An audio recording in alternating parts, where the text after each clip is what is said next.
Videocast. Anda menonton Markets for You, sebuah video khas harian yang merangkumi berita pasaran dan isyarat saham perdagangan dari pakar. Saya Yu Chong. Pertama, dolar US. Dolar diniagakan bercampur-campur pada Selasa selepas semua data kredit pengguna, pekerjaan dan sentimen yang keluar lebih rendah daripada jangkaan dan membantu meningkatkan aliran keselamatan. Berbanding dengan euro, dolar menjadi lemah selepas data zon euro menjadi lebih baik daripada yang dijangkakan.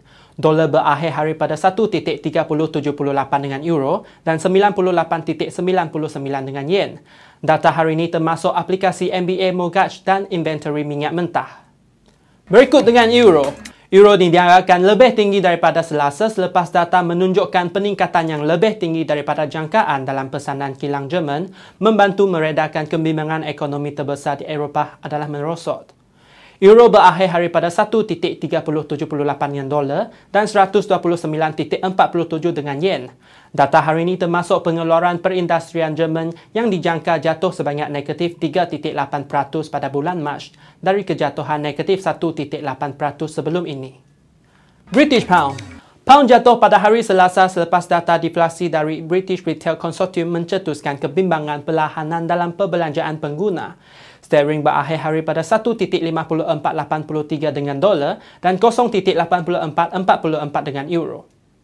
Yen Jepun.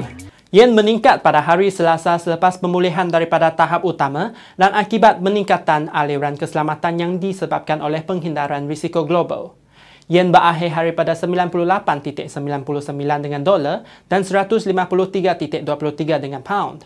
Data hari ini termasuk aset reserve rasmi April yang berjumlah 1,254.4 bilion dolar pada bulan sebelumnya. Dan sekarang bahagian yang anda telah menunggu, tips pasaran. Forex for You bekerjasama dengan Trading Central, salah satu penasihat kewangan terkemuka di Amerika, memberi anda isyarat dagangan harian dari pakar bidang. Jika pasangan anda adalah euro berbanding dengan dolar, pilihan kami adalah membuka posisi panjang di atas 1.305 dengan 1.3115 dan 1.315 sebagai sasaran seterusnya.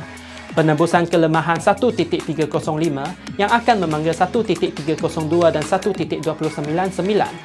Jika pasangan anda adalah sterling berbanding dengan dolar, pilihan kami adalah membuka posisi pendek di bawah 1.5515 dengan sasaran di 1.545 dan 1.5415. Pelarian peningkatan 1.5515 yang akan memanggil 1.554 dan 1.557. Jika pasangan anda adalah dolar berbanding dengan yen, pilihan kami adalah membuka posisi pendek di bawah 99.1 dengan sasaran di 98.6 dan 98.4. Pelarian peningkatan 99.1 yang akan memanggil 99.5 dan 99.75.